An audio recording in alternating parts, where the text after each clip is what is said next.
కాదు కదా. ఇది ప్రెస్ మీట్ కాదు. పొలిటికల్ అనలిస్ట్ గా అభిప్రాయాన్ని ఆయన తెలియజేశారు.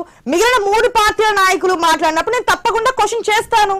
ప్రజల తరపున మేము మాట్లాడే రైట్ మాకుంది. ఇది డిబేట్, ఇది ప్రెస్ మీట్ కాదు. శ్రీధర్ రెడ్డి గారు మరొకసారి ఆలోచించుకోండి. ఇంకొక 2 సంవత్సరాలు ఉమ్మడి రాజధాని అంటున్నారా? అది ఎంతవరకు పాసిబుల్ అంటారు? ఎందుకోసం అడుగుతున్నామంటే ఇక్కడ మెయిన్ గా కొన్ని అన్సాల్వ్డ్ ఇష్యూస్ ఉన్నాయి మేడం.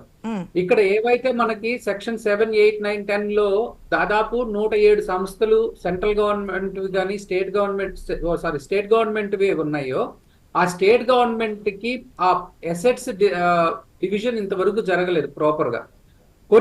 కొన్నిటిని మనం ఇప్పుడు సెక్రటరియట్ లో 1-2 బిల్డింగ్స్ వాళ్ళకి ఇచ్చేసాం.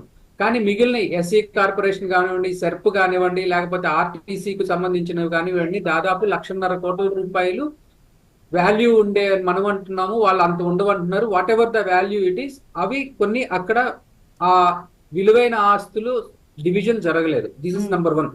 నంబర్ 2, రీఆర్గనైజేషన్ యాక్ట్ ప్రకారం మనకి కొన్ని రైట్స్ లేదా కొన్ని గ్రాంట్స్ లేదా కొన్ని అష్యూరెన్సెస్ సెంట్రల్ గవర్నమెంట్ పెద్దన్న హోదాలో మనకి ఇచ్చింది.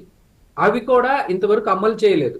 తర్వాత అలాగే వాటర్ అలొకేషన్ కూడా ఈ రోజు వరకు కూడా మీరు నిన్న చూస్తా ఉన్నారు, నిన్న మొన్న తెలంగాణ అసెంబ్లీలో జరిగిన వాటర్ రగడ కూడా చూస్తా ఉన్నారు.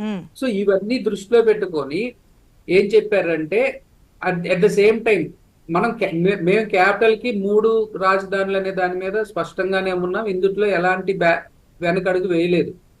ఇందులో క్లియర్ గా ఏం చెప్తున్నాం, రాజధాని రైతుల గురించి నాగార్జున గారు చెప్పిన దాని ప్రకారం కూడా మేము చంద్రబాబు ఇస్తానన్న దానికన్నా కూడా కొన్ని గజాలు, 100 గజాలు కమర్షియల్ లేకపోతే రెసిడెన్షియల్ ల్యాండ్ ఎక్కువ ఇస్తానని చెప్పి అగ్రిమెంట్ రివైజ్ చేస్తా అన్నాం.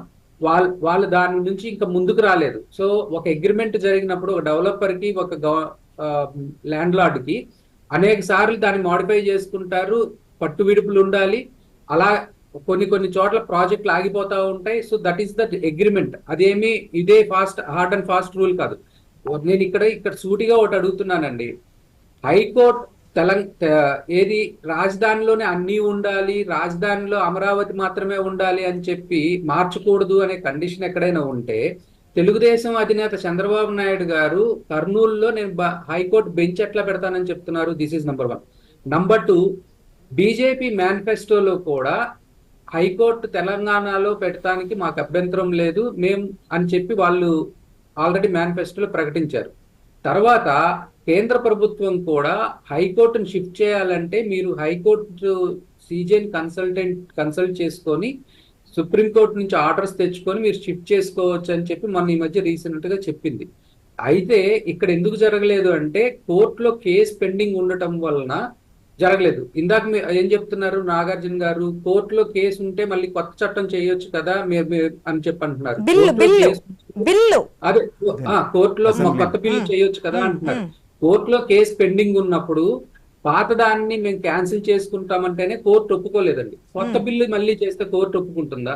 So this is number 1. Number 2, గత కొన్ని సంవత్సరాల నుంచి కూడా మనం గమనిస్తా ఉంటే క్యాపిటల్ ఎక్స్పెన్సెస్ అంటే క్యాపిటల్ ఏదైతే మనం మౌలిక సదుపాయాల కోసం డబ్బులు ఖర్చు పెడతా ఉన్నామో అది ఏ రాష్ట్ర ప్రభుత్వం అయినా భారత ప్రభుత్వం అయినా కానీ 10 నుంచి 14% మించి ఖర్చు పెట్టలేకపోతా ఉన్నాయండి. ఎందుకోసం అంటే వెల్ఫేర్ యాక్టివిటీస్ మీద ఎక్కువ డబ్బులు ఖర్చు అవుతా ఉన్నాయి. At the same time salaries వచ్చి ప్రతి స్టేట్ కి కూడా బర్డన్ అవుతా ఉంది.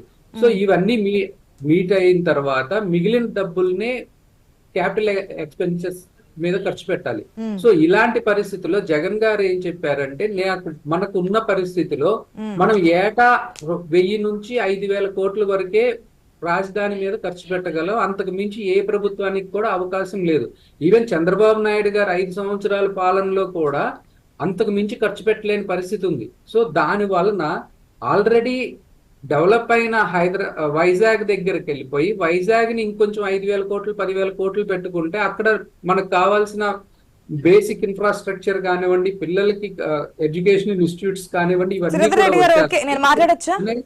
అని మనం చెప్పాం. ఒక్క నిమిషం అండి. ఇంకా మీరు చెప్పేది ఉందా? Last point madam, last point. Okay, మీరు కంప్లీట్ చేయండి. మీ గురించి వెయిట్ చేస్తున్నాం.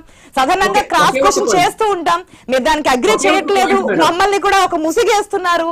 కాబట్టి మీకు ఆ ఛాన్స్ కూడా ఇచ్చున్నాము. పాయింట్ మేడం, ఒకే ఒక పాయింట్, లాస్ట్ పాయింట్. సో ఎందుకోసము అడుగుతున్నాము అంటే, అనేక మంది ప్రాపర్టీస్ ఏవైతే హైదరాబాద్ లో ఉన్నాయో అవి సేఫ్ గార్డ్ చేయడానికి అనేక మంది సెటిలర్స్, అంటే ఆంధ్రప్రదేశ్ ఒక్కటే కాకుండా వేరియస్ స్టేట్స్ నుంచి వచ్చిన వాళ్ళ సెటిలర్స్ రక్షణ కోసం హైదరాబాద్ లో సెక్షన్ 8 పెట్టి, ఆ సెక్షన్ 8 లో లా అండ్ ఆర్డర్ గవర్నర్ గారి చేతిలో పెట్టారు. సో అది ఈ జూన్ తో అయిపోతుంది కాబట్టి ఈ 10 సంవత్సరాల్లో ఎలాగైతే సేఫ్ గా ఉన్నారో వాళ్ళందరూ సేఫ్టీని దృష్టిలో పెట్టుకొని కూడా ఇంకొక 2 years లేదా 5 years ఎక్స్టెండ్ చేయమని చెప్పి అడుగుతున్నాం. ప్రశ్నే అది. మళ్ళీ మీరు అక్కడ తీసుకొచ్చి అదే ప్రశ్న తెర మీద తీసుకొస్తే ఇంక నేను ఏం చెప్పాలి? ఇంతసేపు మీరు చెప్పిన దానికి వాల్యూ ఏ విధంగా ఉంటుంది?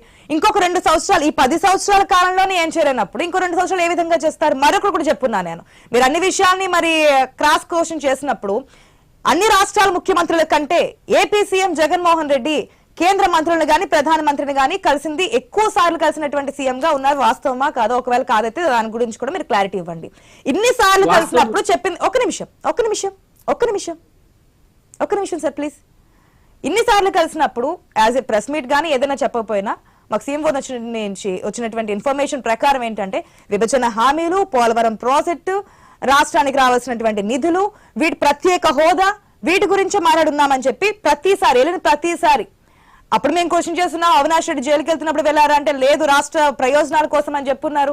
అసెంబ్లీ బడ్జెట్ సమావేశాలు ఉన్నప్పుడు కూడా వెళ్ళున్నారు, దేనికంటే దీని గురించి అన్నారు. మరి ఇన్ని సార్లు వెళ్ళి కలిసినప్పుడు ఆఖరికి మొన్న కూడా కలిసారు, పొత్తుల గురించి 2 పార్టీలు కలుస్తున్నాయన్నప్పుడు కూడా లేదు, రాష్ట్ర ప్రయోజనాల కోసం, రాష్ట్రానికి రావాల్సిన నిధుల కోసం, విభజన హామీల కోసం మాట్లాడున్నామని చెప్పున్నారు.